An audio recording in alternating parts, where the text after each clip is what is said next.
નવનાથ ધામની પાવન ભૂમિ પર બિરાજમાન બ્રહ્મલીન પરમ પૂજ્ય શ્રી સાનેદાદાના ચરણોમાં મારા સાષ્ટાંગ દંડવત પ્રણામ અને વિશ્વવંદનીય પરમ પૂજ્ય શ્રી છોટેદાદાના ચરણોમાં મારા કોટી કોટી નમન અને સૌને મારા જય અવધૂત. ચૈત્ર નવરાત્ર ચાલે છે, તો સૌ નાથ ભક્તોએ અનુષ્ઠાન ચાલુ રાખવું અને અનુષ્ઠાન કરવું. શ્રી રામનવમી મહોત્સવ ધામધૂમથી ઉજવાશે. રવિવાર છે 10 એપ્રિલ 2022. સૌએ અવશ્ય આવવું. કાર્યક્રમ આ મુજબનો રહેશે. સવારે 8 કલાકે પરમ પૂજ્ય શ્રી સાનિદાદાનું પૂજન, સવારે 10 સુધી ભજન કીર્તન, સવારે 11:15 કલાકે પરમ પૂજ્ય શ્રી છોટેદાદાનું પ્રવચન અને બપોરે 12 કલાકે શ્રી રામ જન્મોત્સવ ઉજવાશે. ત્યારબાદ દર્શન અને મહાપ્રસાદ લઈ અનુષ્ઠાનની પૂર્ણાહુતિ કરવી. તો સૌ કોઈ આ કાર્યક્રમને ધ્યાનમાં રાખે. 23મી એપ્રિલ અમર દિવસે સમૂહ કથાનું આયોજન કરવામાં આવ્યું છે. તો જે પણ નાથ ભક્તો સમૂહ કથામાં બેસવા માગતા હોય એવો નામ અવશ્ય નોંધાવે. ઓફિસ ટેબલ પર નામ નોંધવામાં આવે છે. વહેલા તે પહેલાંના ધોરણે નામ નોંધાવે અને પોતાનું નામ બુક કરાવે. નવનાથધામના અન્નક્ષેત્ર યોગદાન આવ્યું છે. નીતાબેન ગામિત સરૈયા 20 કિલો ચોખા, કમનાભાઈ ગામિત મૈયાલી 10 કિલો ચોખા, મણિબેન ગામિત મદાવ 2 કિલો કાળા મગ 3 કિલો ચોખા, રેખાબેન ગામિત મદાવ 20 કિલો ચોખા, જયંતિભાઈ ચૌધરી મોટી ચેર 5 કિલો આદુ 5 કિલો વટાણા, ગણેશભાઈ પટેલ પરિયા 25 કિલો ચોખા, મુકેશભાઈ પટેલ પારડી 25 કિલો ચોખા, રમેશભાઈ પાડવી સુરત 2 તેલના ડબ્બા, હર્ષલભાઈ ગામિત વ્યારા 25 કિલો ખાંડ, ભરતભાઈ પટેલ મસાડ 10 કિલો રીંગણ, ઇન્દુબેન બારોટ ફળવેલ 5 કિલો ખાંડ. સૌ દાતાઓનો ખૂબ ખૂબ આભાર. હવે આજના પાવન દિને પરમ પૂજ્ય શ્રી છોટેદાદાને નમ્ર વિનંતી છે કે એમની વિચાર ગંગા પ્રવાહિત કરે. જય અવધૂત.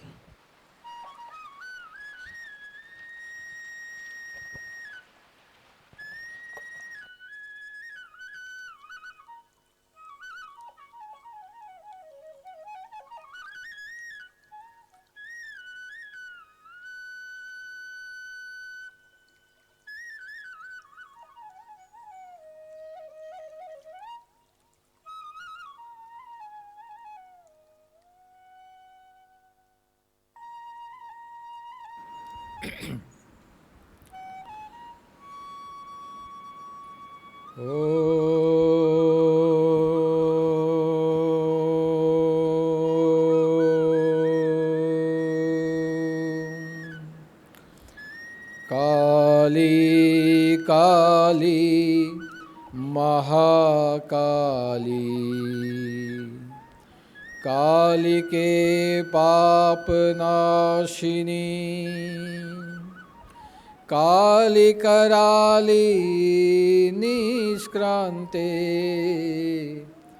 कालिके त्वं नमोऽस्तुते.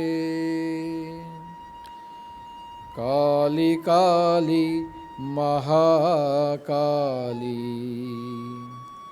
कालिके परमेश्वरी, सर्वानंदकरी देवी, नारायणी नमोस्तुते. ओम महाकाली देव्यै विद्महे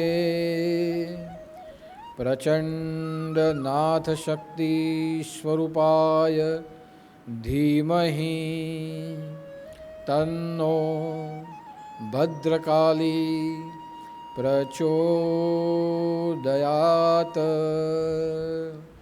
ओम चैतन्य महाकाली देव्ये नमः. अम्बे मात की जय, योगेश्वरी मात की जय, काल भैरव नाथ की जय, सदगुरु देव की जय।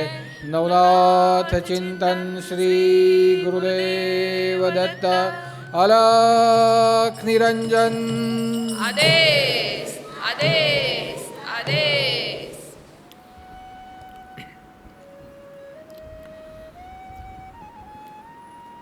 हम सबके हृदय में ज्ञान स्वरूप में उपस्थित, परम शक्ति स्वरूप में उपस्थित और माँ भगवती स्वरूप में उपस्थित ऐसे हमारे सद्गुरु श्री सानीनाथ जी के चरणों में मेरे कोटि कोटि नमन। एवं जो स्वयं परमेश्वरी है, जिनकी दया से हमारे दुखों का विनाश हो जाता है, जो हमें मृत्यु के भय से निर्भय कर देती है और जो हमें सदा संकटों से उगार देती है, ऐसी श्री महाकाली, महालक्ष्मी, महासरस्वती और नव दुर्गा रूपी परम शक्ति नारायणी के स्वरूप में चैत्र नवरात्रि के अवसर पर, चैत्र नवरात्रि के गुरुवार पर मेरे कोटि कोटि नमन। और जो भी नाथ भक्त हर गुरुवार पर यूट्यूब के माध्यम से, फेसबुक के माध्यम से हर गुरुवार की विचार गंगा का श्रवण कर रहे हैं, ऐसे सभी धर्मप्रेमी भाई बहनों को, सभी नाथ भक्तों को मेरा जय उदूत, जय जय मच्छिंद्र समर्थ और आदेश। हम सब अपने घरों में चैत्र नवरात्रि की उपासना कर रहे हैं। चैत्र नवरात्रि के अवसर पर मंत्र जाप के रूप में, स्तुति प्रार्थना के रूप में या फिर देवी भागवत का पारायण करते हुए अनुष्ठान भी कर रहे हैं। और अनुष्ठान और उपासना करते हुए, उपवास करते हुए माँ भगवती से हम प्रतिदिन शक्ति और भक्ति, यह दोनों श्रद्धा से मांग रहे हैं कि हमारे जीवन में हमें भरपूर शक्ति मिले, कि जिसके कारण हम हमारा जीवन परमार्थ कार्य करते हुए जिए, हम हमारा जीवन निरोगी रहते हुए जिए और साथ साथ हम भगवान से भक्ति की उपलब्धि चाहते हैं कि अगर जीवन में हमें भक्ति प्राप्त हो जाए तो हमारा मन संसार के सभी दुखों से मुक्त होकर केवल और केवल माँ भगवती के चरणों में लगा रहे, जिस कारण हमें हमारे जीवन में जो यातनाएं भुगतनी पड़ती है, प्रारब्ध कर्मों के अधीन जो हमें आदि व्याधि और उपाधि हमारे जीवन में भोगनी पड़ती है, इन सभी त्रासों से हम मुक्त हो जाए। यानी आपत्ति आए जरूर, लेकिन वह आपत्ति हमारे शरीर तक रहे, हमारे मन तक न पहुंचे। ऐसी भावना से हम शक्ति और भक्ति दोनों की प्राप्ति चाहते हैं। और शक्ति और भक्ति दोनों की प्राप्ति हो जाए, इसीलिए हमारे शास्त्रों ने हमें 2 नवरात्रि करने के विधान दिए। वैसे नवरात्रि 4 नवरात्रि होती है। एक नवरात्रि जिसे हम आसो नवरात्रि कहते हैं, दूसरी नवरात्रि जो पोष महीने में आए उसे हम शाकंभरी नवरात्रि कहते हैं, तीसरी नवरात्रि जो महा महीने में आए उसे गुप्त नवरात्रि कहते हैं, चैत्र महीने में जो आए उसे चैत्री नवरात्रि कहते हैं, और पुनः आषाढ़ महीने में जो आए उसे गुप्त नवरात्रि कहते हैं। ऐसे 5 प्रकार की नवरात्रि करने का विधान हमें दिया गया है और इसीलिए यह 5 प्रकार की नवरात्रि का विधान दिया गया कि हमें शक्ति भी मिले, भक्ति मिले, शरीर को और मन को शक्ति मिले और हमारा जो आत्मा है उसे भक्ति प्राप्त हो। शक्ति और भक्ति की प्राप्ति हो, जिस कारण हमें जो ये जीवन मिला है, यह जीवन हम सार्थक बनाते हुए जी पाए, इसीलिए ये नवरात्रि का प्रयोग हमारे शास्त्रों ने हमें दिया है। नवरात्रि करने के पीछे प्राकृतिक कारण भी है और विज्ञान के कारण भी है, क्योंकि हमारा जो ये देह है वो जिस प्रकार से ऋतुओं का परिवर्तन होता है प्रकृति में, उसी के अधीन हमारे मानव शरीर में भी परिवर्तन होते रहते हैं। जैसे ऋतु जैसे आए वैसे गर्मी बढ़ जाए, ठंडी का प्रकोप हो जाए, बरसात बढ़ जाए, तो उस प्रकार हमारे अंदर के भी जो पंच तत्व है उसकी जो संतुला असंतुलित होने लगती है और उसके कारण हमारे देह को और हमारे मन को रोग आदि सहन करने पड़ते हैं। और इसीलिए प्रत्येक वर्ष में 5 प्रकार के नवरात्र हमें करने के लिए कहा गया है। चैत्र महीना हो तो चैत्र महीने में वसंत ऋतु आती है, ठंडी चली जाती है और गर्मी की शुरुआत हो जाती है, तो उसी के कारण भी हमारे शरीर में जो पंच तत्व है उसके संतुलन में फर्क पड़ जाता है और इसीलिए नियत किया हुआ आहार, नियत किया हुआ जीवन, भगवान की उपासना करते हुए अगर हम जिए तो हम स्वस्थ रूप से हमारे जीवन को जी पाते हैं। ठीक उसी प्रकार जब आसो नवरात्रि आती है, उसे शरदीय नवरात्रि कहा जाता है कि उस समय बरसात की ऋतु है वो जाने की शुरुआत करती है और ठंडी की ऋतु का आगमन हो जाता है, तो उसी के कारण भी हमारे शरीर में वात, पित्त और कफ का प्रकोप बढ़ता है और उसी को ध्यान में रखते हुए उपवास के माध्यम से नियत किया हुआ आहार और नियंत्रित जीवन हमारे आरोग्य को आयुष्य देता है और साथ साथ मंत्र उपासना, तंत्र उपासना, आध्यात्मिक उपासना हमारे आत्मा को बल देती है। इसीलिए ये नवरात्रि का विधान प्रति वर्ष, प्रति साल, हर 2 महीने के बाद करने के लिए कहा गया है। हम सब जो नवरात्रि करते हैं, ज़्यादातर हमारे कारण यही होते हैं कि हमें शक्ति भी मिले और हमें भक्ति मिले। लेकिन ये 2 नवरात्रि का महत्व सबसे ज़्यादा विशेष माना गया। लेकिन कई भक्तों के मन में ये प्रश्न उठता है कि चैत्र नवरात्रि में भी माँ भगवती की उपासना होती है और आसो नवरात्रि में भी माँ भगवती की उपासना होती है, तो ये दोनों नवरात्रि में भेद क्या है? तो भेद की दृष्टि से देखा जाए तो दोनों नवरात्रि में भेद कोई नहीं। दोनों नवरात्रि शक्ति की आराधना के पर्व है, लेकिन पौराणिक रूप से उसमें 2 प्रकार के भेद दिए गए। भेद का अर्थ है रहस्य। पौराणिक रूप से 2 प्रकार के रहस्य उसमें दिए गए हैं। जब आसो नवरात्रि आती है तब आसो सुद एकम से लेके आसो सुद नवमी तक हम नवरात्रि मनाते हैं। ऐसा कहा गया है कि भगवान राम ने नवरात्रि के 9 दिन, आसो नवरात्रि के 9 दिन माँ भगवती की उपासना की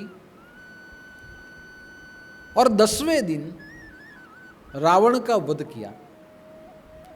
तो 9 दिन की उपासना रही और 10वें दिन रावण का वध हुआ,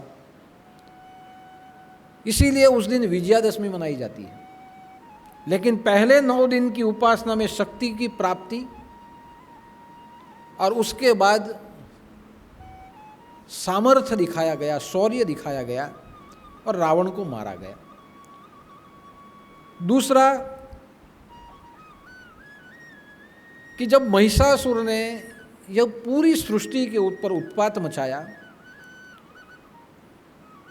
तो मां भगवती ने चैत्र नवरात्र से के पहले दिन अपने 9 स्वरूप को प्रकट किया। सैतुही शैलजा, ब्रह्मगा, चंद्रघंटा, कुष्मांडी, स्कंदमाता, कात्यायनी, कालरात्रि, महागौरी और सिद्धिदा। चैत्र नवरात्रि के पहले दिन माँ दुर्गा ने एक रूप प्रकट किया, दूसरे दिन दूसरा रूप प्रकट किया, तीसरे दिन तीसरा रूप प्रकट किया। चैत्र नवरात्रि के 9 दिनों में माँ भगवती ने अपने 9 रूपों को प्रकट किया और 9 रूपों को प्रकट करते हुए महिषासुर के सामने उसने युद्ध किया और 6 महीने तक महिषासुर के सामने युद्ध करती रही और विजयादशमी के दिन माँ भगवती ने महिषासुर का वध किया। और महिषासुर का जब वध हुआ तब ऐसे कहा गया कि 6 महीने तक माँ भगवती ने अपने अलग अलग रूपों को प्रकट करते हुए महिषासुर की शक्ति को क्षीण किया और विजयादशमी के दिन महिषासुर का वध कर दिया। तो ये दोनों नवरात्रि के पीछे ये 2 रहस्य रहे हैं। आसो नवरात्रि विजयादशमी के रूप में मनाई जाती है क्योंकि रावण का वध हुआ और चैत्र नवरात्रि साधना के रूप में मनाई जाती है। आसो नवरात्रि में जहाँ रावण का वध हो जाता है वहाँ समझ लीजिए शौर्य और सामर्थ्य की नवरात्रि है। और चैत्र नवरात्रि में माँ दुर्गा अपने एक रूप से 9 रूप प्रकट करती है, अपने एक ही रूप को 9 शक्ति में विभाजित कर देती है, अपने प्रत्येक रूप को 9 खंड में स्थापित कर देती है। तो वहाँ समझिए कि यह नवरात्रि साधना की नवरात्रि है। चैत्र नवरात्रि में साधना का महत्व है जहाँ शक्ति प्रकट होती है और आसो नवरात्रि में सामर्थ्य का महत्व है जहाँ हमारे भीतर से शक्ति का उपयोग जन कल्याण के लिए होता है। यानी चैत्र नवरात्र शक्ति की प्राप्ति है और आसो नवरात्रि शक्ति का प्रयोग है। चैत्र नवरात्रि में साधना करते हुए हमारे भीतर में शक्ति का प्रागट्य होता है और आसो नवरात्र में जो हमारे अंदर शक्ति का प्रागट्य हुआ है उसी से हमारे कल्याण के लिए और जन कल्याण के लिए हम हमारे शरीर से शक्ति का उपयोग कर पाए, ऐसा परमार्थ होता है। यानी ये दोनों नवरात्रि अपने अपने रहस्यों के रूप में महत्वपूर्ण है और इसीलिए मैं हमारे नवनाथ धाम में 3 नवरात्रि करता हूँ। पहली नवरात्रि चैत्र नवरात्रि जिसमें साधना होती है, दूसरी नवरात्रि आसो नवरात्रि जिसमें आराधना होती है, पूजा, स्तुति, पाठ और गरबा होता है, और तीसरी नवरात्रि शाकंभरी नवरात्रि जिसमें माँ अन्नपूर्णा का आवाहन होता है और सभी भक्तों के घर में माँ अन्नपूर्णा की कृपा व्याप्त हो जाती है। तो ये 3 नवरात्रि मैं अलग अलग रूप से खुद भी करता हूँ और आप तक भी ये नवरात्रि आप कर पाए। कहीं नवरात्रि करते हुए शक्ति प्रकट करें, एक नवरात्रि में शक्ति को परमार्थ के पीछे लगाए और दूसरी नवरात्रि में अन्न पर ब्रह्म करते हुए जो अन्न को हम खाते हुए जीते हैं वही अन्न सृष्टि के सभी प्राणी मात्र को प्राप्त हो, हमें प्राप्त हो, ऐसी सभी के कल्याण की भावना को करते हुए हम जागृत परब्रह्म की उपासना करते हैं, अन्न परब्रह्म के रूप में। तो ये तीनों नवरात्रि कहीं ना कहीं शक्ति आराधना के हमारे लिए केंद्र है। लेकिन वर्तमान समय में हम सब चैत्री नवरात्रि के द्वारा माँ भगवती की ऊर्जा आत्मसात करने का एक प्रयत्न कर रहे हैं। नवरात्रि के दिनों में जब हम माँ भगवती की आराधना करें तो हमारे जीवन में अनेक प्रकार की हमें अनुभूतियाँ होती है। जैसे जैसे हमारी कल्पना होती है वैसे वैसे माँ भगवती के अनेक रूपों से हमें दर्शन भी हो सकते हैं। जैसी जैसी हमारे मन की कामना होती है उसी प्रकार से माँ भगवती से हम याचना करते हैं कि मेरे जीवन में ये सुख मिले और मेरे जीवन में ये जो दुख है वो दूर हो जाए। लेकिन शक्ति का जब संचार होता है तब शक्ति का संचार जहाँ होता है वहाँ मनुष्य निर्भय हो जाता है। यानी आप कुछ मांगे या न मांगे, आपकी कुछ कामना हो या न हो, लेकिन जहाँ शक्ति का प्रागट्य होता है वहाँ हमारे जीवन से भय समाप्त हो जाता है। यानी नवरात्रि हमारे जीवन के जितने भी भय है वो भय को नष्ट करने वाली शक्ति है। इसलिए आप देखिए कि नवरात्रि का प्रागट्य कभी दिन में नहीं, रात्रि में होता है। नवरात्रि माँ रात्रि के समय में इस पृथ्वी के ऊपर प्रकट हो जाती है। तो रात्रि का अर्थ क्या हुआ? तो रात्रि का अर्थ है अंधकार। जब अंधकार होता है तो जीवन में भय होता है। हम किसी कोने में जाए और वो कोने में अंधेरा हो और हमें कोई कहे कि जाओ वहाँ अंधेरा है वहाँ जाओ, तो हमें एक काल्पनिक भय लगेगा कि वहाँ अंधेरा है मैं जाऊँ और वहाँ से भूत पिशाच निकले तो, अंधेरा है मैं वहाँ जाऊँ वहाँ से कोई जानवर निकला तो, मैं अंधेरे में जाऊँ मुझे कुछ हो गया तो। जहाँ अंधेरा आता है वहाँ भय स्वयं हो जाता है। और वही कोने में अगर हम रोशनी कर दे, लाइट जला दे और आपको कहा जाए जाओ वहाँ कोने में जाके आइए, तो हम बिना सोचे जाएंगे। क्यों जाएंगे? वहाँ प्रकाश है। प्रकाश में कभी भूत नहीं आ सकता, प्रकाश में कोई जानवर नहीं आ सकता। मैं वहाँ जाऊँ तो मुझे कुछ होगा भी नहीं। क्यों? वहाँ प्रकाश। तो स्वाभाविक रूप से जहाँ अंधेरा होता है वहाँ भय होता है। या एक बात समझ लीजिए कि भय का एक आभास वही अंधेरा है। भय का आंतरिक एक आभास अंधेरा है। यानी जहाँ हृदय में भय व्याप्त हो जाए वहाँ अपने आप जीवन में शक्ति क्षीण हो जाती है। ये एक मनोवैज्ञानिक है कि आपके सामने कोई आपसे ज़्यादा प्रतिष्ठा वाला व्यक्ति आ जाए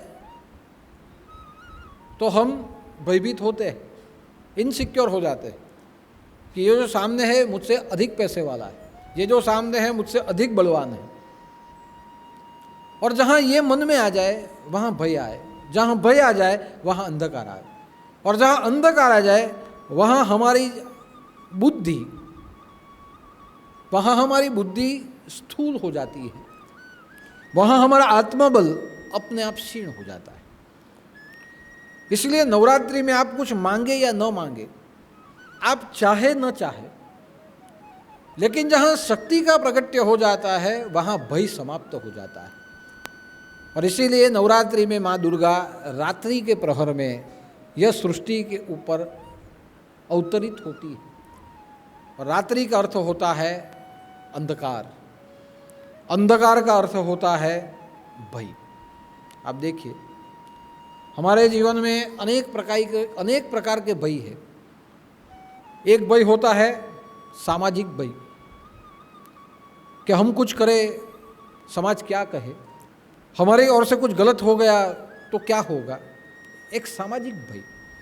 हमने कुछ गलत कर दिया तो समाज हमारे लिए क्या सोचेगा, क्या करेगा, एक सामाजिक भय। एक भय होता है पारिवारिक भय, कि मुझे कुछ भी हो जाए, मेरे परिवार में भगवान किसी को कुछ नहीं होना चाहिए, आपत्ति आए तो मुझे आए, परिवार में किसी को नहीं आनी चाहिए, परिवार सुखी रहना चाहिए। ये जो हम बोलते हैं उसका अर्थ क्या, कि परिवार सुखी रहना चाहिए, उसका अर्थ है अगर परिवार दुखी हो गया तो मैं सुखी होते हुए भी मैं दुखी हो जाऊंगा। तो एक भय होता है पारिवारिक भय। पारिवारिक भय सभी के जीवन में होता है। दूसरा भय होता है सामाजिक भय। तीसरा भय होता है धार्मिक भय, कि मैंने पूजा पाठ में कुछ गलती कर दी और कुछ अनर्थ हो गया तो, मैंने पूजा न की तो कुछ अनर्थ हुआ तो, मेरी जो परंपरा है वो मैंने अगर तोड़ी तो उसका कुछ विपरीत परिणाम आया तो एक भय होता है धार्मिक, एक भय होता है आध्यात्मिक। और आध्यात्मिक भय का अर्थ होता है कि मेरी साधना जो मैं करूं, मेरे आत्मकल्याण के लिए मैं करूं, वो आत्मकल्याण करने के बाद मुझ में अहंकार आ गया और मेरे अहंकार से मैंने कुछ गलत कर दिया तो क्या होगा, ये होता है आध्यात्मिक भय। तो ऐसे अनेक प्रकार के भय हमारे जीवन में बसे हुए हैं। कई बार हमें होता है इहलोक में और परलोक में, दोनों में भय। इस जगत में भी हमें भय लगता है, हमारे शत्रु से भय लगता है, हमारे घर में धन हो तो चोर से भय लगता है, हमारा कुल हो तो कुल को कलंक न लग जाए, ऐसा हमें भय लगता है। हमारा ये शरीर है, एक समय ऐसा आएगा जहाँ शरीर क्षीण हो जाएगा, वृद्धावस्था आएगी तो यौवन अवस्था अपने आप समाप्त हो जाएगी, उसका भय। तो ऐसे जो भय होते हैं ये इहलोक के भय होते हैं, जो कभी ना कभी प्रतिक्षण हमारे जीवन में रहते हैं। कई भय ऐसे होते हैं जो परलोक के भय होते हैं, कि इस जन्म में मैंने गलत कर दिया तो अगले जन्म में मुझे दुख होगा, मुझे भुगतना पड़ेगा। ये जन्म में मैंने ये किया है तो उसका फल मुझे अगले जन्म में भुगतना है। ये जन्म में मैंने पुण्य नहीं किया तो अगले जन्म में मुझे नरक मिलेगा, यानी इस जन्म में कुछ नहीं, लेकिन मैं जो कुछ करता हूं अगर अगले जन्म में मुझे भुगतना आया तो मैं क्या करूंगा, ये भी एक भय है। तो कहीं इस जन्म के भय है, कहीं अगले जन्म में आ सकते हैं, ऐसे काल्पनिक कई भय है। तो ऐसे सभी भयों से हमारा जीवन अंधकारमय हो चुका है।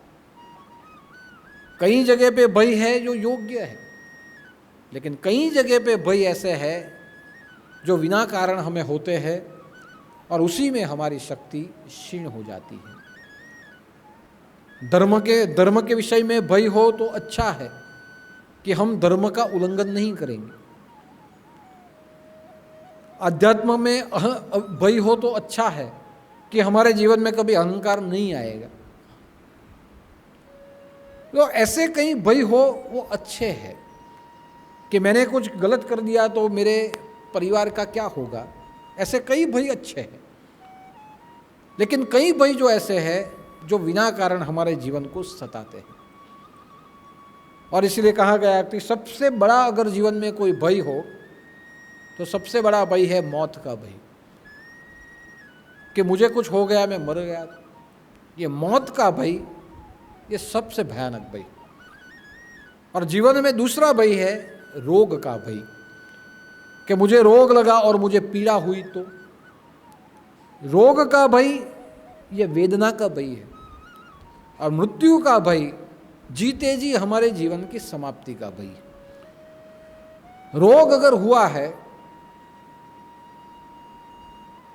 तो डरने की जरूरत नहीं। एक बार पता चल गया कि मुझे ये रोग हुआ है तो बाद में लड़ने की जरूरत है। लेकिन रोग होता है, व्यक्ति भयभीत हो जाता है उसके अंदर का आत्मबल समाप्त हो जाता है। और आत्मबल समाप्त होने के बाद जो जीवन में नकारात्मकता पैदा होती है, वो दवा आप लो, उसके बाद भी आप ठीक नहीं हो पा सकते। दवा शरीर में जाके असर कब करती है? जब आपको अच्छे होने की हिम्मत हो तब करती है। आपको बुखार आया, बुखार जैसा लगा, किसने कहा भाई तुम्हें बुखार है, दवा ले लो। तो नहीं नहीं, मुझे डॉक्टर के पास नहीं जाना है, डॉक्टर कुछ नई ज़्यादा दवा लिखेंगे, कुछ नया बताएंगे, ये खर्चा हो जाएगा, ये हो जाएगा, मुझे नहीं जाना है। ये भाई मुझे जाना ही नहीं है, डॉक्टर के पास मुझे जाना ही नहीं, मुझे वैद्य के पास जाना ही नहीं। बाद में रोग जैसे बढ़ता है, डॉक्टर के पास जाते हुए कई मन में विचार आ जाते हैं, और रोग जहाँ भयानक हो जाते हैं वहाँ हमारे रिपोर्ट में बहुत कुछ गलत आता है। डॉक्टर कहेगा ऑपरेशन करना पड़ेगा, ऑपरेशन करना पड़ेगा, हम वहाँ ही भयभीत हो जाते हैं कि ऑपरेशन करेंगे क्या हो जाएगा, कि मैं मरूंगा या जीऊँगा। हम मन से समाप्त हो जाते हैं। बाद में हमें अगर डॉक्टर दवा भी दे तो जहाँ मन ने अच्छे होने की इच्छा ही खत्म कर डाली है कि मैं मर जाऊंगा, अब मैं नहीं जीने वाला, ये डर जो व्याप्त हो चुका है, उसके कारण जो दवा भी जो दी जाती है वो दवा का भी असर नहीं होता है। इसीलिए रोग का भय, अगर आप में अच्छे होने की इच्छा है तो समझ लीजिए कि आपके पास जीवन बचा हुआ है। अगर अच्छे होने की इच्छा है तो आप में जीवन है, और अगर आप में जीवन है तो जगत है। और इसीलिए कहा जाता है कि अगर रोग आ जाए और एक बार रोग का निदान हो जाए कि क्या रोग है, बाद में महाभयंकर रोग आ जाए तो भी डरने की ज़रूरत नहीं है, उससे लड़ने की ज़रूरत है। डरना वहीं तक है जहाँ क्या हुआ है ये पता नहीं। अंधेरे में डर वहाँ तक है कि इस कोने में भूत है, अंधेरे में डर वहाँ तक है। अगर जाने के बाद पता चल ही गया यहाँ भूत है तो बाद में डरना नहीं, बाद में उससे लड़ना होता है। तो एक भय होता है रोग का, जहां पता चले तब तक भय, लेकिन बाद में अगर वो भय व्याप्त रहा तो रोग हमें मारे उसके पहले ही हमारा जीवन मर जाएगा। दूसरा भय है मौत का भय, कि मैं मर गया तो मुझे कुछ हो गया, तो मृत्यु का भय, ये हर एक के जीवन में होता है। और मृत्यु का भय जहाँ जीवन में होता है वहाँ व्यक्ति कभी भी अपने जीवन को वो विकसित नहीं कर पाता और सुरक्षित अपने जीवन में रहता है। लेकिन सहज रूप से देखा जाए तो मृत्यु का भय रखने की कोई आवश्यकता नहीं, क्योंकि आज नहीं तो कभी भी मृत्यु तभी आएगी जब आपको पता नहीं होगा। कभी किसी को मृत्यु आया है तो उसे पता चला कि इसकी मृत्यु आई है? मृत्यु आए उसको पता नहीं चलता, उसके साथ है उसको पता चलता है कि ये मर गया है। लेकिन जब आती है, आने वाले को कभी पता नहीं चलता। तो जो कभी ना कभी आने वाली है, आज नहीं तो कल आने वाली है, उससे डर के जीवन में क्यों जिए? अगर हमें जीना ही है तो जीवन के साथ जिए। तो ये दोनों जो भय है ये महाविकट भय है। बाकी दूसरे जितने भी भय है उससे भी हमारे जीवन में कहीं ना कहीं ये भय का प्रभाव होता है। और इसीलिए जब नवरात्रि जब हम करते हैं, रात्रि में माँ भवानी की शक्ति जब हमारे हृदय में संचार करती है, तो जहाँ अंधकार होता है और शक्ति जहाँ आती है, शक्ति ये प्रकाश है। शक्ति के आने से उसी क्षण अंधेरा समाप्त हो जाता है।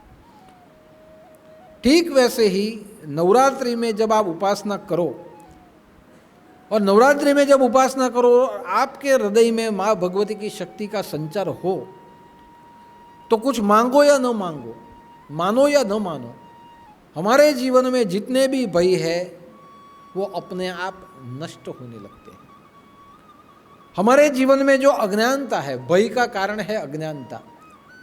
कई बार भय अज्ञान से भी पैदा होता है, जानने के बाद वो भय चला जाता है। जैसे अंधेरा हो और वहाँ रस्सी पड़ी हो, तो रस्सी को देखा और ऐसे लग गया कि वहाँ सांप है, हम डर गए।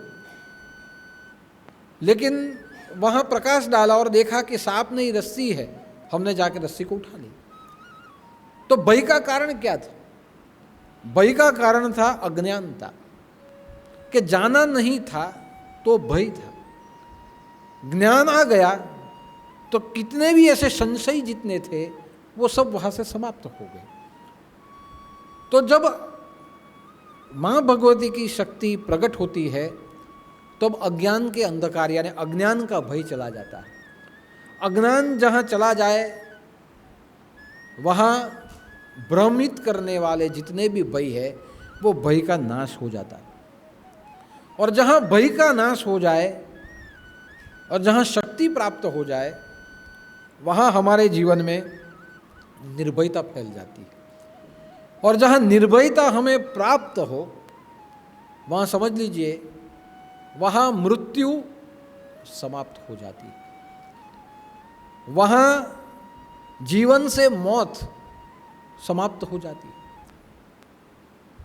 वहाँ नकारात्मकता हमारे जीवन की ये समाप्त हो जाती है और हमें नई ऊर्जा प्राप्त होती है और हम नया जीवन जीने के लिए हम पुनः वापस नए जीवन की ओर बढ़ते हैं। इसलिए ये जो नवरात्रि है भय को समाप्त करने वाली शक्ति है। और भय को समाप्त करने वाली शक्ति में प्रमुख शक्ति बोला गया महाकाली। इस बार मैंने जो अनुष्ठान दिया है ये महाकाली का अनुष्ठान है। महाकाली भय को समाप्त करने वाली एक शक्ति है, इसीलिए उसका नाम है काली। काली का अर्थ क्या हुआ? काली का अर्थ है काल। जो हमारे जीवन से काल के भय को जो समाप्त कर दे उसे कहा जाता है काली। हम सबके जीवन में काल चक्र फिर रहा है और ये काल चक्र के अधीन ही हमें ये जीवन में भय पैदा होते हैं। काली का रूप को देखिए कि वो काले रंग की है और जो काले रंग की है वही काली काल को समाप्त कर सकती है। काल का रूप भी काला है और जहाँ काल का रूप काला है वहाँ काल को ग्रस्त करने वाली ये काली है। काली की जब आप उपासना करें तो उसी उपासना से काली हमारे जीवन के सभी भय को नष्ट कर देती है। ये काली शक्ति है और ऐसी शक्ति है जिसे श्यामा भी कहा जाता है, जिसे तारा भी कहा जाता है, जिसे काली भी कहा जाता है, जिसे महाकाली भी कहा जाता है। ये ऐसी परम शक्ति है जो शिव यानी जो शरीर इसका अनुष्ठान और उपासना करे उसके जीवन के सभी रोग सभी भय उसकी शक्ति मिटा देती है। इसीलिए उसे काली कहा गया। काली काली महाकाली, काली के पाप नाशिनी। हमारे जीवन के जो पाप है और वही पाप इस जन्म में भय बन के आए हैं उसे वो नाश कर देती है। काली काली महाकाली, काली के परमेश्वरी, सर्वा आनंद करी देवी, नारायणी नमोस्तुते। हमारे जीवन में सुख है लेकिन कभी ना कभी दुख आता है, हमारे जीवन में कष्ट आता है, लेकिन काली ऐसी परमेश्वरी है, ऐसी शक्ति है जो सुख से भी हमें ऊपर ले जाए, दुख से भी हमें दूर ले जाए और वहाँ आनंद की जो प्राप्ति करवा ले जहाँ कभी सुख और दुख ना आए, केवल आनंद ही आनंद रहे। ऐसी शक्ति जो है वो है महाकाली। और इसीलिए नवरात्रि में जिस शक्ति की आप आराधना करते हो उसी शक्ति के साथ आपको जुड़ जाना है। क्यों उपासना की जाती है? जुड़ने के लिए। जहां आप उस शक्ति के साथ जुड़ जाओ वहां वो शक्ति उसके स्वरूप में आपको स्वीकार लेती है। जैसे कोई बालक हो, ये बालक माँ की आराधना करता है। बच्चे के लिए सबसे ज़्यादा जरूरी माँ होती है। बच्चा उठे तो जैसे जगेगा वैसे घर में लोग कहेंगे जाओ उसकी माँ को बुलाओ। अर्थ क्या हुआ? बच्चे की आराधना माँ की है। बच्चा उठा और किसी ने उठा लिया, बच्चा रोएगा। जैसे वो रोने लगे हम क्या कहेंगे, उसकी माँ को दे दो। जैसे माँ के पास चला गया शांत हो जाएगा। अभी आप देखिए, कुछ चीज की बच्चे को आवश्यकता है, कोई भी औरत आके उठा ले, फिर भी उसकी माँ के पास जाएगा तो उसे पता चल जाएगा कि यही मेरी माँ है। जब छोटा बच्चा है, छोटा बच्चा पहचान तो नहीं सकता किसी को, लेकिन उसके हृदय में अपने माँ के प्रति एक ऐसा आकर्षण होता है कि जो हजारों स्त्री उसे उठा ले, फिर भी जब अपनी माँ उसे उठाए तो उसे पता चल जाता है कि ये जिसने उठाया है, ये स्पर्श मेरी माँ का स्पर्श। तो अर्थ क्या हुआ? बच्चे की उपासना माँ की है। जब वो आंखें खोलता है सबसे पहले माँ, जब वो जन्म लेता है सबसे पहले देखता भी वो माँ को। जब वो भूखा होता है अपने आप माँ को पता चलता है, माँ बालक को दूध पिलाती है, जीवन भी उसे वही से प्राप्त होता है। जब बालक को भय लगता है तो सबसे पहले उसको अपनी माँ याद आती है। किसी को भी भय लगे, बच्चे को भय लगे, क्या चाहिए? माँ चाहिए। तो आप देखिए कि बच्चे की उपासना माँ प्राप्ति की उपासना है। और इसीलिए जब तक वो बड़ा होते रहता है उसको फरियाद भी माँ से ही होती है और उसका प्रेम भी माँ से ही होता है। ठीक उसी क्योंकि जहाँ माँ और बालक का प्रेम हो जाए वहाँ भय समाप्त हो जाता है, वहाँ आवश्यकता जो भी जीवन की है वो समाप्त हो जाती है। वहाँ जीवन में जिस किसी वस्तु की क्षति है वो क्षति भी वहीं पूरी हो जाती है। और इसीलिए जब आप अनुष्ठान में जब आप बैठो आराधना में, तो माँ के साथ एक रूप हो जाओ। उपासना का अर्थ होता है उप आसन। उप यानी समीप और आसन यानी बैठ जाना। समीप जाना है, खड़े नहीं रहना है। समीप जाना है, चलना नहीं है। समीप जाना है, वापस नहीं आना है। आसन यानी समीप जाओ और बैठ जाओ।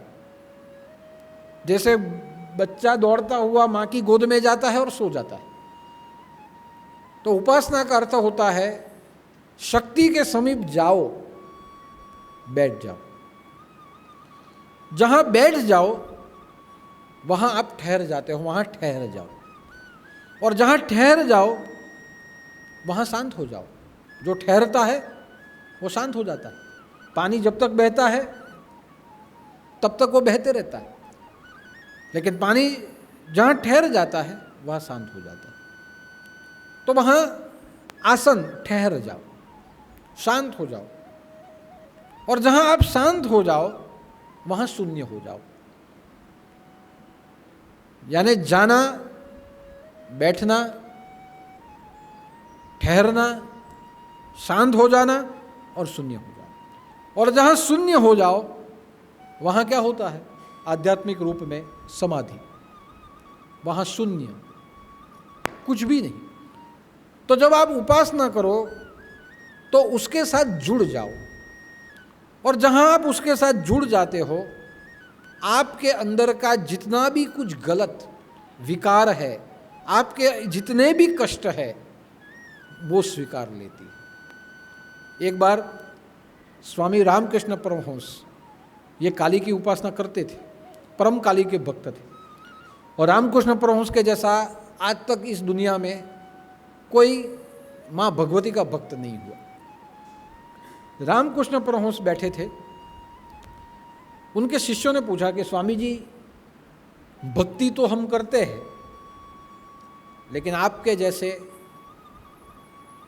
एकरूप नहीं हो पाती, तो क्या करें?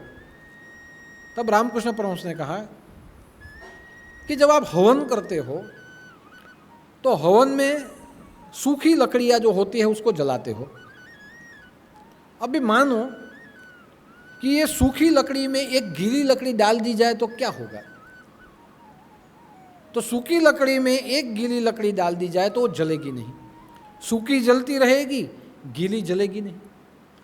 गीली जलेगी नहीं तो क्या होगा, जब वो गीली लकड़ी के आजू बाजू में आग लगेगी तो जलेगी नहीं, उसका धुआं निकलेगा।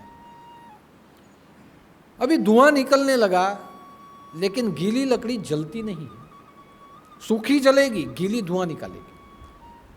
बहुत धुआं निकला, बहुत धुआं निकला, फिर भी आपने उस गीली लकड़ी को वहां से हटाया नहीं और ऐसे ही पड़े रहने दिया तो क्या होगा? तो अंदर से जो सूखी लकड़ी से जो आग निकलेगी, वो आग गीली लकड़ी में जो भेज है, जो भीनापन है, उसे सोच लेगी। वो आग उसे सोचती जाएगी, सोचती जाएगी, सोचती जाएगी। जैसे जैसे आग सोचेगी वैसे वो धुआं बन के निकल जाएगी। फिर भी आपने नहीं हटाई तो क्या होगा? अगर फिर भी नहीं हटाई तो एक समय ऐसा आएगा कि जैसे सूखी लकड़ी जलती है वैसे गीली भी जलने लगेगी। गीली जलने लगेगी। अभी गीली जलने लगेगी तो क्या होगा? फिर भी नहीं हटाया तो वो जलने लगेगी, जलती जाएगी, जलती जाएगी, बाद में, बहुत बाद में जलती जाएगी, बाकी सब जल जाएगी, वो धीरे धीरे जलती जाएगी और एक समय क्या हो जाएगा, वो भी जल के खाक हो जाएगी। अब जब वो लकड़ियां जल के खाक हो गई, अब खाक होने वाली लकड़ी में से आपको पता चलेगा कौन सूखी थी और कौन गीली थी? नहीं पता चलेगा। तो अर्थ क्या हुआ? तो अर्थ यही हुआ कि हम सब गीली लकड़ी है, हम सब गीली लकड़ी है, हम में माया है, बेज, हम में विकार है, बेज, हम में काम क्रोध आदि सब पड़ा हुआ है, बेज। माँ भगवती या ईश्वर के जितने भी नाम है, ईश्वर के जितने भी मंत्र है, या जितने भी हमारी आध्यात्मिक साधना की जो प्रक्रियाएं है, ये सूखी लकड़ी है, हम गीली लकड़ी है। गीली लकड़ी सूखी लकड़ी के साथ जलना शुरुआत करेगी तो धुआं तो उठेगा। जैसे गीली लकड़ी से धुआं उठता है, धुआं उठेगा। धुआं उठेगा तो सबसे पहले धुआं उठेगा तो असर किसको होगा? हमें नहीं होगा, हमारे आजूबाजू वाले को होगा असर। એટલે જેમ માણસ અહીંયા આવવાનું ચાલુ કરે એટલે બીજા આજુબાજુવાળાને બળવા માંડે। તો આ ત્યાં જાય ને, પહેલાં આપણી હાથે હતો તો બધું, હવે ત્યાં જાય ને આપણાને નહીં ફાવે। આવું તમારી હાથે બને કે નહીં બને? લાકડી બળે, આપણી અંદરનો ભેજ જાય છે, આપણને ફરક નહીં પડે, આજુબાજુવાળાના આંખમાં ધુમાડો લાગે, પછી આપણને જતા જોવે એટલે ધુમાડો જોયું, હવાર પડીને ત્યાં પહોંચી ગયો, તાનો ત્યાં જ જ્યાં કરે। પહેલાં જેવો આવે આપણી હાથે નહીં રહે, જાણે પોતાને બહુ એમ કે અભિમાની માને, આપણે એને માનીએ, એ આપણને માને। પછી આપણે કંઈ બી કરીએ આમ તેમ થાય, ત્યાં જાય તો બી તમારું સારું નહીં થાય, કે ત્યાં જાય તો બી તમને તાવ આવે, કે આવે જ ને, આટલા બધા માણસ આવે તો આવે કોરોના, હવે અમે શું કરીએ ને બોલો। ત્યાં જાય તો બી તમે એમ કે માંદા પડો, ત્યાં જાય તો બી તમે દુઃખી જ રહો, કે આવું જે બોલે ને ત્યારે સમજો આપણી ભીની લકડી હળગવાની ચાલુ થઈ ગઈ એટલે પેલા લોકોને ધુમાડો લાગવાનો ચાલુ થઈ ગયો છે। હા, હવે એક જ વસ્તુ કે આ લાકડી જે તમે લીલી અંદર નાખી છે ને એને કાઢતા નહીં, એને પડેલી રહેવા દો। આ ધુમાડો લાગતો જ જશે, ધુમાડો લાગતો જ જશે, લોકોને તકલીફ થતી જ રહેશે, થવા દો।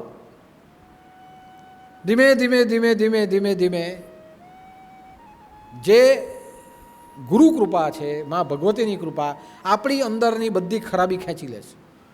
કામ ક્રોધ લોભ મોહ મદ જલા દો, કામ ક્રોધ મોહ મદ કો મેં તેરે દરબાર મેં આયા। આ હવન કુંડ છે, આ ધૂણો છે। હું એવું કહું, આજે તમે બેઠા છો ને, આ ધૂણો છે, તમે બધા હૂકી લાકડી છો, આ બધા લીલી લાકડી છો, અને અહીંયાથી જે જ્ઞાન આપે એ ગુરુ એ સૂકી લાકડી છે, આ એક જ સૂકી છે, બીજી બધી ભીની। અને દર ગુરુવારે પછી આટલો મોટો અહીંયા યજ્ઞ થાય તો સ્વાભાવિક છે કે આજુબાજુવાળાને બળવાનું જ છે। આ બધું વર્ષોથી બળે છે, હજુ બળશે, હજુ બળશે। तो અહીંયા गीली लकड़ी सूखी लकड़ी के साथ आ जाए तो आपके काम, क्रोध, लोभ, मोह, मद ये सब वो खींच लेगी, जला देगी। एक समय क्या हो जाएगा, सूखी के साथ गीली भी जल जाएगी, खाक हो जाएगी, और खाक होने के बाद पता ही नहीं चलेगा कौन गीली है और कौन सूखी। वहाँ एक रस हो जाएंगे। वहाँ गुरु और शिष्य की ज्योत एक रूप हो जाएगी। और जहाँ ये ज्योत एक रूप हो जाए, हम हमारी साधना से जिसे हम साध्य करना चाहते हैं उसमें जुड़ जाए, एक रूप हो जाए, वहाँ समझ लीजिए योगक्षेमं वहाम्यहम्, आपके जितने भी कष्ट है वो सब कष्ट परमात्मा के हो जाएंगे। वो स्वयं आपका सब स्वीकार लेगा। और इसे कहते हैं एक रूप हो जाना। वहाँ तक अगर हम पहुँच पाए तो समझ लीजिए आप हमेशा के लिए आपके ईश्वर को, आपके गुरु को, आपके धर्म को आपके हृदय में समा लोगे। आप जहाँ जाओगे आपका गुरु आपके हृदय में रहेगा। तो इस प्रकार साधना से हमें जुड़ जाना है। ये सब दृष्टांत रामकृष्ण परमहंस ने दिया और कहा कि ऐसे ही एक रूप किया जाता है। तो उसमें उनका भांजा उसमें बैठा था, उसका नाम था हिरदू। हिरदू ने ये सब सुना। एक बार क्या हुआ, रामकृष्ण परमहंस के घर भोजन समारंभ रखा हुआ था। हिरदू के मन में यह प्रश्न था जो उसने पूछा, जो पूछा उसने ही पूछा था। अब क्या, प्रैक्टिकल बताते हैं। पहले समझाया, अब प्रैक्टिकल। गुरु वही है जो आपको प्रैक्टिकल बता दे। भोजन समारंभ चल रहा था। रामकृष्ण परमहंस ने अपने भांजे को बुलाया कि यहाँ आओ, मैं जो कहूँ वो करेगा, करूँगा, बैठो जाओ। उसी समय पे एक साधु महात्मा आए और भिक्षा के लिए खड़े रहे। और वहाँ घर के बाहर एक कुत्ता था। जो कुत्ता लोगों ने जो खाना खाया था, जो बचा था, वो खा रहा था। कुत्ता वो खाना खा रहा था। महात्मा आए, उस कुत्ते के साथ बैठ गए और उस कुत्ते के ऊपर हाथ लगाते हुए कहने लगे महात्मा कि तू अकेला ही खाएगा, मुझे भी खाने दे। ऐसा बोलने लगे। रामकृष्ण परमहंस ने कहा अपने भांजे को कि हिरदू एक काम कर, जा उनके पास जा और उनको पूछ भगवान की प्राप्ति कैसे होती है। वो गया और उसने जाके पूछा कि मैं आपसे एक प्रश्न पूछता हूँ, भगवान की प्राप्ति कैसे होती है। वो महात्मा ने उसे रोका, दूर हटो, दूर गया। वापस वो कुत्ते के साथ बैठे। वापस उसने पूछा कि मुझे कहा गया है आपसे पूछे कि प्रभु की प्राप्ति कैसे होती है। उस महात्मा ने कहा कि जब नाला गंगा जल में समा जाए और वहाँ सिर्फ गंगा जल रह जाए तब उसे प्राप्ति हो जाती है। जो કેટલો માર્મિક એ જ જે સમજાયું છે તે જ પાછું સમજાવે છે કે जब एक नाला गंदा पानी गंगा जल में आके समा जाए और सिर्फ गंगा जल रह जाए, समझ लो प्राप्ति हो जाती है। अर्थ क्या हुआ कि हम जो है ये नाले हैं, परमात्मा जो है ये गंगा है। ये नाला जब गंगा जल में समा जाएगा तो गंगा जल नाला नहीं बनेगा, नाला जो है वो गंगा जल हो जाएगा। गंगा में તમે गंदू पानी नाखी दो, ये पानी गंदू नहीं रहे, गंगा जल बनी जाएगी। तो जब ये नाला उसको बताते हुए कहा, ये नाला जब वो गंगा जल में समा जाएगा और गंगा जल रह जाएगा तो समझ लेना प्राप्ति हो गई। એટલે એના ભણેજને કીધું કે તું જ્યારે પરમહંસની અંદર સમાઈ જશે ત્યારે સમજી લેજે એની પ્રાપ્તિ થઈ ગઈ। આ એનો જવાબ હતો। તો અહીંયાથી જુઓ તમે કે લીલી લાકડી સૂકી લાકડીની સાથે સળગવા માંડે અને સળગતા સળગતા લીલી સમાપ્ત થઈ જાય ત્યારે સમજવાનું કે આ એકરૂપ થઈ ગયું। ठीक उसी प्रकार हम सब नवरात्रि में माँ दुर्गा की उपासना करते हैं। हम में भय है, हम सब में डर है, हम में क्रोध है, कामना है, वासना है, माया है, ये भेज है हम में। जब हम उसकी उपासना करते जाएंगे, अनुष्ठान करते जाएंगे, जीवन में अनुभव आते जाएंगे, ये छोड़ेंगे नहीं, करते ही रहेंगे, अपने आप हमारी गीली लकड़ी जलेगी और सूखी में समा जाएगी। हम में जो गंदगी है नाले के जैसी, ये नाला सदगुरु रूपी गंगा में समा जाएगा। और ये सदगुरु रूपी गंगा में जब समा जाए तो समझ लेना योगक्षेमम वहम व्यहम, आपकी जितने भी कष्ट है वो कष्ट उसी के हो जाएंगे, बाद में आपका कुछ नहीं रहेगा। तो यही नवरात्रि हमें सिखाती है कि उपासना अगर करे और जुड़ जाए तो जो भय है वो ले लेगा, आपको निर्भय बना देगा। उपासना में अगर आप जुड़ गए तो आपके जितने भी संकट है ये सभी संकट वो ले लेगा और संकटों से आपको उगार देगा। आपके जितने भी दुख है वो स्वीकार लेगा और जितने भी दुख है उसके नाश हो जाएंगे। लेकिन कब? कि जब आप साधना करते करते, उपवास करते करते नवरात्रि के 9 दिनों में माँ भगवती से जुड़ने का प्रयास करेंगे तब।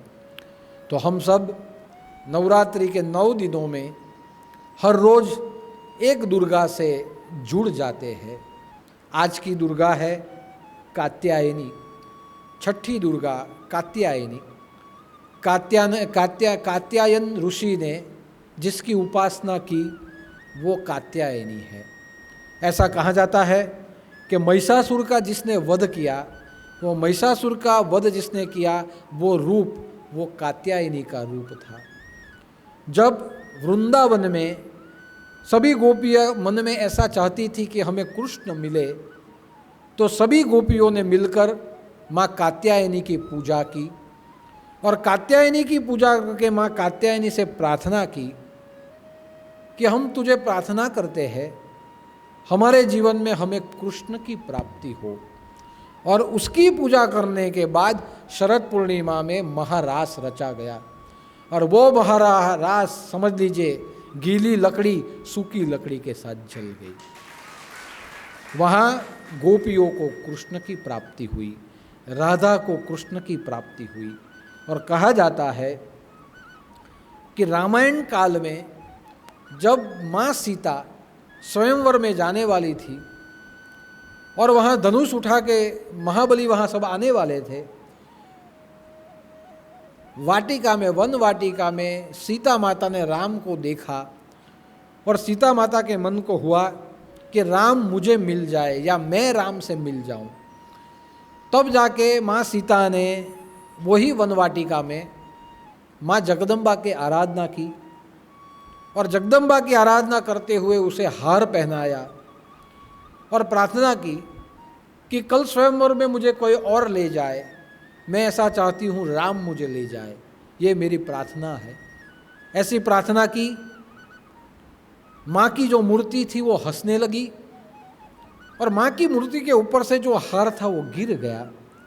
वही हार सीता ने उठाया और स्वयंवर में आई और राम ने धनुष तोड़ा और सीता ने वही हार राम के गले में पहना दिया। तो राम सीता को राम से मिलाने वाली माँ कात्यायनी थी, वहाँ कात्यायनी की ही पूजा की गई।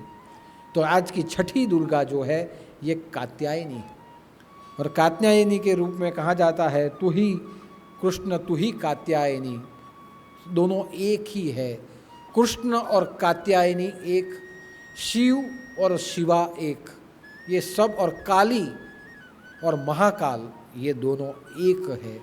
हम सब नवरात्रि के 9 दिनों में उसी की ही आराधना करते हैं और आज भी हम यहाँ आए हैं उसी की आराधना करने के लिए आए हैं।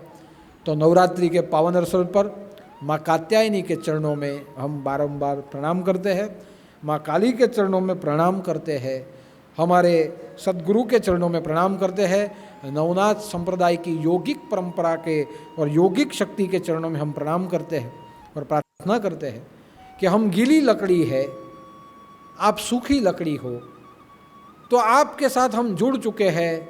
हमारे अंदर के जितने भी कष्ट है उसे दूर कर दीजिए, हमारे अंदर में जितने भी विकार है उसे आप समाप्त कर दीजिए। जैसे अंत में गीली लकड़ी जल के सूखी लकड़ी के साथ मिल जाती है और समान हो जाती है, ठीक हम भी आपके साथ जुड़े रहे। जुड़ते जुड़ते ज्ञानाग्नि में हमारे अंदर के सभी विकार नष्ट हो जाए और हम आपके अंदर एक रूप बन जाए, ऐसी माँ भगवती को गुरु चरणों में हम प्रार्थना करते हैं।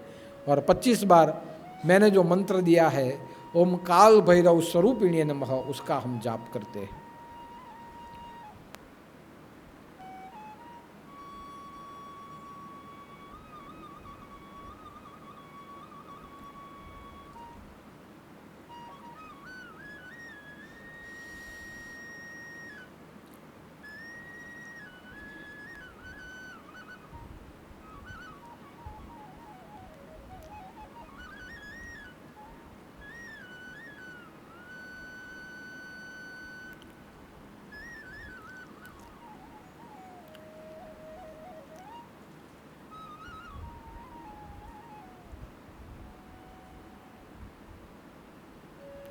अम्बे मात की जय, योगेश्वरी मात की जय, काल भैरव नाथ की जय, सदगुरु देव की जय, नवनाथ चिंतन श्री गुरुदेव दत्त।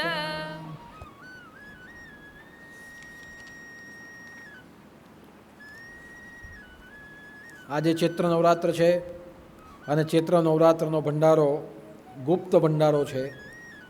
ગુરુ દરબારમાં આવવાવાળા જ ગુરુદેવના વર્ષો જૂના ભક્તોએ આજે ભંડારો કર્યો છે।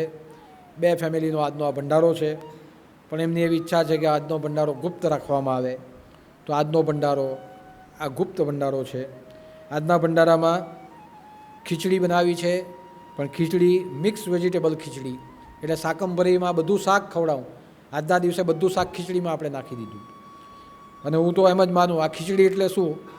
તો ખીચડી એટલે નાથોનો પ્રિય ખોરાક ખીચડી। નાથ જ્યારે ભિક્ષા માંગવા આવે તો આપણી જેમ અલગ અલગ વાહન લઈને નહીં જાય, આપણા પાસે અલગ અલગ વાસણ, જેટલું જોઈએ ને વધારે લેવું હોય તો મોટી તપેલીમાં લઈ જાય, અને જરાક જ જોઈતું હોય ને તો આટલી ચમચીમાં લે। પણ નાથો પાસે તો એક જ વાસણ છે, ખપ્પર, ભિક્ષાપાત્ર, જ્યાંથી મળે ત્યાં એક જ માં જ બધી ભિક્ષા લઈ લે અને બધું ભેગું કરીને ખાઈ લે। એટલે આજે મને એમ વિચાર આવ્યો કે આપણે એક કામ કરીએ, શાકંભરી માતાને બી બોલાવી લઈએ, ચૈત્ર નવરાત્રિ છે એટલે આપણી મહાકાલી મહાલક્ષ્મીને બી બોલાવી લઈએ, બધાને ભેગા કરી દઈએ, એટલે મિક્સ વેજીટેબલ ખીચડી આજે બનાવી છે। સફેદ કઢી, પાપડી તળેલી, કેરીનું અઠાણું અને મોહનથાળ, તો આજનો આ ભંડારો છે। દરેક જણા ધ્યાનમાં રાખે, મહાપ્રસાદ લેજો। અપવાસ કર્યો હોય તો વાંધો નહીં, અહીંયા ભરપેટ જમી લેવ અને ઘરે જઈને પછી નહીં ખાતા, ભૂખા રહેજો, અપવાસ કરી લેજો। પણ આજે અહીંયા આવ્યા છો તો ભરપેટ ખાઈ લેજો। અહીંયા તમે જે ખાશો આ અપવાસનું જ છે એમ સમજીને ખાઈ લેવાનું। અહીંયાનું જે પણ ખાઓ એ પેટમાં જતું નથી, એ સીધું બ્રહ્મરંધ્ર દ્વારા ઉપર નીકળી જાય છે। માટે પ્રસાદના ભાવમાં ભોજન આરોગજો। માતાજીની કૃપાથી આ બધું ભોજન આપણે કરીએ જ છે। માતાજીની કૃપાથી ભોજન અને મારી કૃપાથી ઘી તમને મારા તરફથી મળશે બધાને, એટલે પ્રેમથી ખાજો। હવે પછી નવરાત્રિનો અવસર છે, આપણે રામનવમીનો અવસર છે। રવિવાર 10 તારીખ અને રામનવમી, રામનવમીના દિવસે નવરાત્રિ પૂરી થશે, તો રામનવમીના દિવસે ઉત્સવ જાહેર છે, બધા જ ઉત્સવમાં આવી શકે અને ભવ્ય રીતે આપણે ગુરુ દરબારમાં 2 વર્ષ પછી પાછી રામનવમી આપણે ઉજવશું। 2 વર્ષથી ઉજવતા હતા પણ ચૂપચાપ ચોરી છુપી ઉજવાતી હતી। ચોરી છુપી કોનાથી? તમારા બધાથી। અહીંયા તો દુનિયાને ખબર જ હતી કે આટલા ભર કોરોનામાં આશ્રમમાં બધું ઉજવાય, પોલીસ સ્ટેશનમાં હો બધું ખબર ને, બધાને બધું ખબર હતી, પણ ચોરી છુપી તમારી હતી કે તમે બહુ બધા નહીં આવી રાખો। એટલે મારે અહીંયા કહેવું પડતું હતું ઘરે જ બેસીને કરજો, પણ અમે તો અહીંયા ઉજવતા જ હતા, ઉજવતા બી હતા અને મીઠાઈ ખાતા બી હતા, બધું કરતા હતા। પણ આ વખતે જાહેર નવરાત્રિ છે, આપણે જાહેર ગુરુ પૂર્ણિમા રામનવમી છે, તો આવવાનું, જેમ આવતા છો તેમ આવો। 2 વર્ષ પછી આ રામનવમીનો અવસર આવ્યો છે। સવારના ગુરુદેવનું પૂજન, ત્યાર પછી અહીંયા રામધૂન ભજન ચાલશે।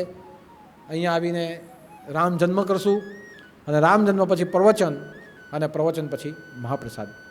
તો રામ ભગવાનનો જન્મ થાય એ જન્મ અવસર માણવા માટે રવિવાર રામનવમીનો ઉત્સવ સવારનો છે, તો દરેક જણ આવી શકે અને ભજન સત્સંગ અને પ્રસાદનો લાભ લઈ શકે. દરેક જણાએ આ ધ્યાનમાં રાખવું. 23 એપ્રિલ અમર દિવસે સમૂહ કથા છે. જેણે જેણે નામ નોંધાવવું હોય તે નોંધાવી દો. જેટલા પણ ભક્તો આવશે બધાને સમૂહ કથામાં બેસવાનો લાભ મળશે.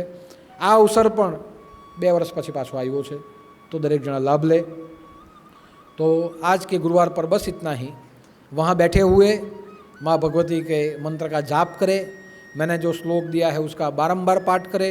जो भी नवनाथ चरित्र या देवी भागवत आप पठन करते हैं उसे पढ़े. माता जी के जितने भी गरबे हैं उसे गाए, उसे नाचे. लेकिन ये नवरात्रि के 9 दिनों में भरपूर प्रार्थना करें और शक्ति के साथ जुड़ने का प्रयत्न करें. आपके अंदर के सभी भय मिट जाए ऐसी भगवान को मैं प्रार्थना करता हूँ. और नवरात्रि के अवसर पर आनंद और उमंग से राम जन्म मनाने के लिए यहीं सब उपस्थित हो जाए. तो आज के गुरुवार पर बस इतना ही. सभी भक्तों को मेरा जय उदूत, जय जय मच्छिंद्र समर्थ आदेश और साथ साथ जय अम्बे. ओम पूर्णमदः पूर्णमिदं पूर्णात् पूर्णोदच्यते पूर्णस्य पूर्णमादाय पूर्णमेवावशिष्यते. ओम शांति शांति शांति.